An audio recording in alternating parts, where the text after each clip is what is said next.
আজকে বন্ধুদের সঙ্গে খুব মজার একটা জিনিস শেয়ার করব। সেটা কি করব চলো দেখবে। চলো, এখন তো ওয়েদার চেঞ্জ হচ্ছে, চারিদিকে তো বৃষ্টি আর সর্দি কাশি তো মানুষের তো লেগেই রয়েছে। ইচ্ছা না হলেও মানুষকে ভিজতে হচ্ছে, আর মুখে তো একদম স্বাদ নষ্ট হয়ে যায়। চলো আজকে সেটাই তোমাদের সঙ্গে শেয়ার করব। মুখের স্বাদ নষ্ট হয়ে গেলে স্বাদ ফিরিয়ে আনতে কি লাগে, চলো সেটাই আজকে তোমাদের সঙ্গে শেয়ার করব। ওভেন জ্বালিয়ে দিয়েছি বন্ধুরা। ওভেন জ্বালিয়ে কড়া বসিয়ে দিয়ে কড়াটাও আমি গরম করে নিয়েছি। এই পর্যায়ে আমি খুব সামান্য তেল দেবো। দেখো, তেলটাও আমি গরম করে নেব। গ্যাসের ফ্লেমটা আমি লোতে দিয়ে দিলাম।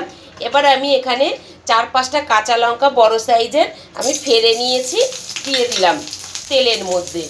তোমাদের যদি আমার এই রেসিপিটা ভালো লেগে থাকে, তোমরা আমাকে লাইক কমেন্ট শেয়ার করে দেবে, আর পাশে থাকা বেল আইকনটা কিন্তু ক্লিক করতে ভুলো না বন্ধুরা। তবে আমি নতুন নতুন রেসিপি নিয়ে এলে সবার প্রথম তোমরা দেখতে পাবে, তোমাদের ভালো লাগবে। আর হ্যাঁ বন্ধুরা, তোমরা যারা ফেসবুক পেজ থেকে আমার দেখছো, তারাও কিন্তু একটু পেজটাকে ফলো করে দেবে। এবার আমি এর মধ্যে দিয়ে দেবো 7-8টার মতন বড় বড় রসুনের কোয়া। একটু ভালো করে নাড়াচাড়া করে নেব। গ্যাসের ফ্লেমটা বাড়াবার কোনো দরকার নেই। এত ভালো লাগে না এটা, গরম ভাতের সঙ্গে এক থালা ভাত খেয়ে নেওয়া যাবে চাইলে। আর সপ্তাহে যদি তোমরা 2 দিন অন্তত যদি এটা করে খাও, তোমাদের একদম আমি কথা দিলাম মুখের স্বাদ তোমাদের ফিরিয়ে অবশ্যই আনবে। এবার আমি মূল জিনিসটা এর মধ্যে আমি দিয়ে দিচ্ছি।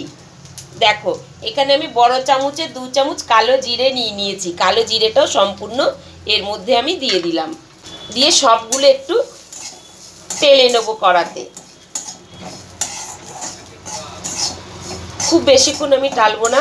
খুব সুন্দর একটা সেন্ট বেরিয়ে গেছে। খুব অল্প আমি ভেজে নেবো এগুলো সব একসাথে। দেখো, ফ্রেশ ধনেপাতা কুচি কিছুটা আমি এর সঙ্গে মিশিয়ে নিলাম। নিয়ে একটু সবগুলোর সঙ্গে মিশিয়ে নিচ্ছি। এবার সবগুলো আমি একটু ঠান্ডা হতে দেবো, দিয়ে তোমাদের আগে দেখাচ্ছি। দেখো, এখানে আমি শিলপাটা নিয়ে নিয়েছি, আর ভাজাটাও আমার ঠান্ডা হয়ে গেছে। সবগুলো আমি শিলপাটার মধ্যে ঢেলে নেব। এবার খুব ভালো করে সবগুলো একসাথে আমি বেটে নেব।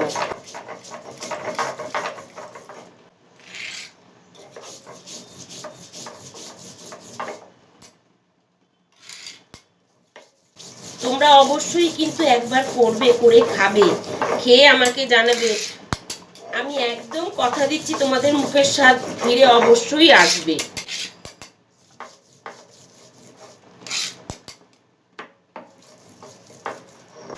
এটাকে খুব ভালো করে আমি মিহি করে বেটে নেব। দেখো, ফাইনালি আমার মিহি করে বাটা হয়ে গেছে মুখের স্বাদ ফিরিয়ে আনা রেসিপি। এবার এর মধ্যে স্বাদ মতো নুন দিয়ে দিচ্ছি, আর দেবো কিছুটা সর্ষের তেল। সবগুলোকে একটু ভালো করে মিশিয়ে নেব আমি।